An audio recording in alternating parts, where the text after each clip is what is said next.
Greetings, viewers. This is CP666 signing on for the first installment of my computer repurposing spree, I guess you could call it.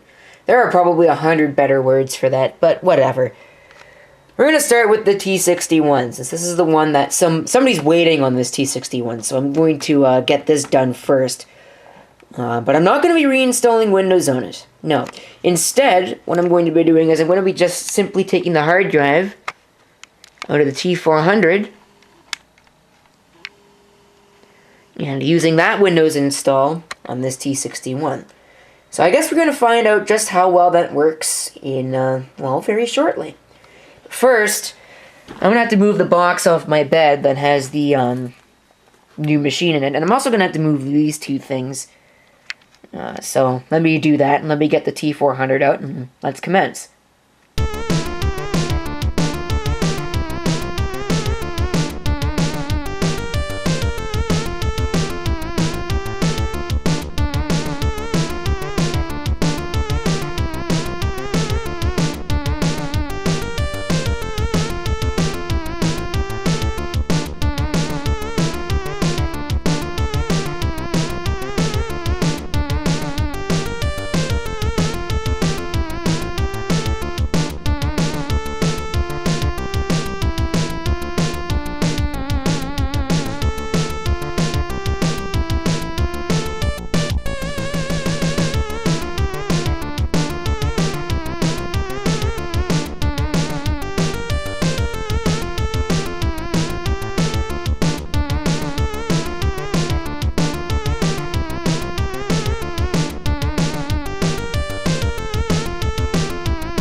Well, 160, 5400.5. That's the second Seagate that I've ever seen in a T400 or T500.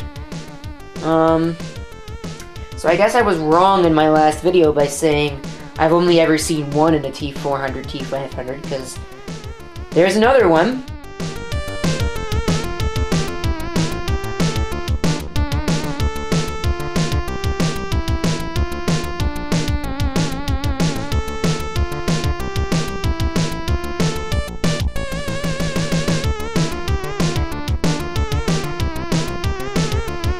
Alright, the other thing that I'm going to do is I'm going to take off my extended battery, because I want my extended battery. And I'm going to take the battery off of the 400 right here, and I'm going to put it onto the 61. I think this is my original battery from this T61, but I don't know for sure. So it is now almost 100% back in as-found condition. So let's hook this up and get this all ready to go. Alright, I think we're ready to take a look here. The one other thing that I'm going to do, actually, in addition to that, is I'm going to take my DVD multi-drive, and when I can find it, put my... I guess I put that in a safe place, too. Okay, I'm going to be looking for that, so I'll be back when I finally find it. Right, here it is. The CDRW DVD drive. Hopefully it still works. It survived that being stored into a safe place. But I guess we'll find out. So let's power the machine up. Definitely sounds different without that DVD multi-drive in there.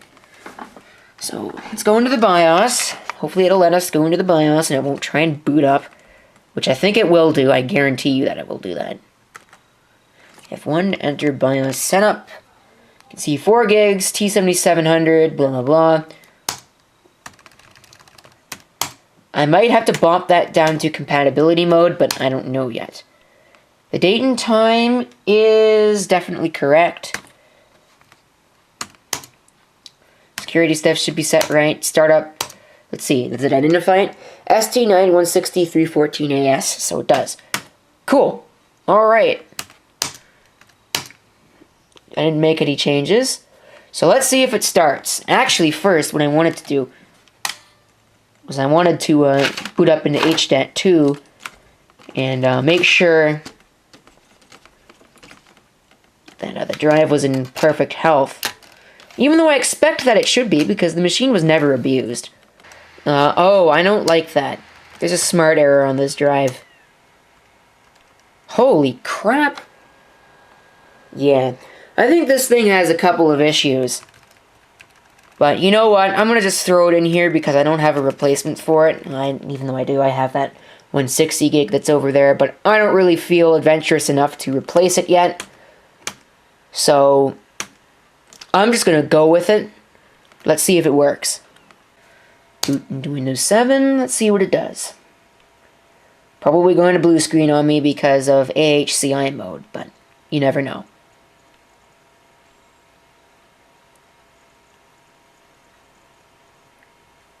Looks like it's actually going to start, though. Can I get lucky enough that it'll actually start? And not have to reload the OS? It looks like it's actually going to start. Right, cool. So, obviously there are some driver issues. No sound. That is to be expected.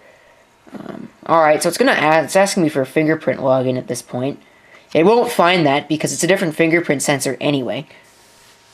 But I'm gonna have to clean off this this thing right here. As you can see, it's kind of sticky, just kind of gross. Yes, I know the password for this machine, even though it's not mine. It's not a very good password, to be perfectly honest with you, but you know, whatever. It's not my machine either. So let us install all the drivers. Well, it's starting to install them. That's a good sign. Probably going to put Lenovo System Update on here and go at that route. No ATI graphics driver is installed or the ATI driver is not functioning. Well, nah, really? There's no ATI graphics in the system anyway. I might just buy a brand new hard drive for this system. But I don't know. I'm not going to put any of my good drives into it because I don't want to waste any of my good drives because all my good drives are, Hey look, we got sound. But the on-screen display is not working very well. Biometric coprocessor, no drivers installed. So it looks like everything is now installed. And we are going to go ahead and reboot the system. Start, damn it, so I can uninstall all the junk on this thing. Like the ATI graphics stuff and all that other, well, stuff that's on there. Because the T400 actually has onboard ATI graphics. I didn't realize that until I actually looked at the system more closely. We don't have a desktop, which I don't like. There we go. Well, it's the beginning stages of the desktop are loading. So we've got that much anyway. Are there any other drivers that need to be installed? No, it looks like it's installed all those already.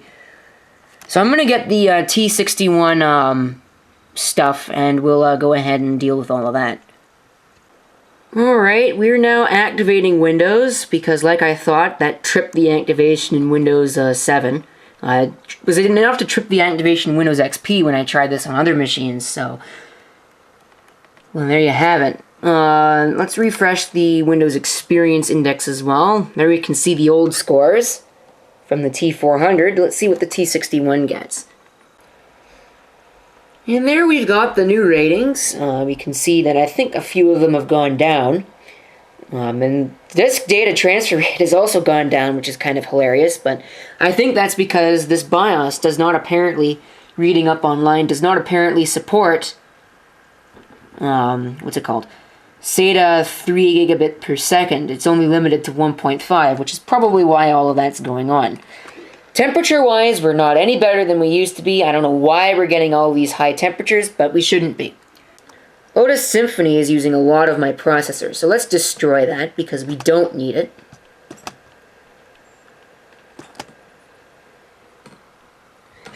Right, and then we see the processor usage go right down. Look at that. Alright, mom.exe, there are a couple of things that need to be shut down.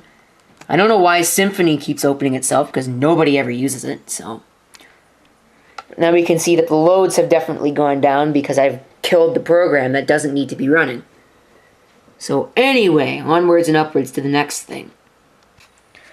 Alright, so the problem was actually a lot simpler than I thought it was. It turns out that IBM Lotus Symphony was running in the background and taking up half the CPU's thing. So that had to be shut off. Now, of course, we're running at cool temperatures. And the last thing that I need to do here is install updates, which is what I'm going to be doing right now. So we can get rid of that because we don't need it. Yeah, we're using SoundMax, not Conexant. So I might just as well uninstall that Conexant stuff, but that's okay. One other thing that you can see that I did, in addition to applying new thermal grease to the CPU, I took the palm rest off of the T400 and put that on here. As you can probably see, I haven't screwed the machine all back together yet. But you can see it no longer says ThinkPad T-Series here, and the trackpad is also a little bit bigger, and it has the newer Centrino 2 V Pro sticker on it, even though the CPU that's in here is actually not a Centrino 2 V Pro, it's just a Centrino Pro. Although, if you want to get really technical about it, it's just a Core 2 Duo, that's all it is. That's all they really all are. But anyway, so I also did that to it. Alright, so I guess in closing of this video, there are a lot of people who go around on YouTube in comments or in videos or whatever, saying that they don't have any pants on. I'm going to take it a step further than that. I could have all kinds of creepy photos in my closet over there, which is closed, it's closed for a reason. I could have all kinds of creepy photos of just random YouTubers that I happen to watch frequently, and I could not be wearing any pants. Peace out, thank you for watching, and we're done here. And yes, for the record, I'm not wearing any pants. But I do have some clothes on. And there are no creepy photos in that closet of other random YouTubers. So, glad I cleared that up. I certainly am. Now there should be no stupid comments. Alright, I guess that's pretty much it. So to finalize this, what can I say? Well, I guess I could finalize it by saying that a lot of people on YouTube just go around and comment certain videos saying that they aren't wearing any pants. I'm going to take it a step further. You know, you don't normally look inside my closet, now do you? So there could be all kinds of contraband in there. There could be dead bodies, there could be drugs, there could be pornography, there could be all kinds of sorts of things. And I could not be wearing any pants. Peace out. Thanks for watching. Leave your comments below. I'll catch you on the flip side. And just for the record, because I'm sure I'm going to get a stupid comment about it, no, I am not wearing any pants. But no, there is no contraband or illicit materials in that closet. It is perfectly clean. The only liquid or other things in there that's like you wouldn't normally expect to see in a closet are those cans of blood orange soda, which I'm keeping in there for reasons I don't quite understand. But they're sealed. In fact, I can prove that they're sealed. As you can see, both of them are most assuredly sealed. Are you glad that I pointed that out? I sure am, because hopefully that means I won't get any stupid comments.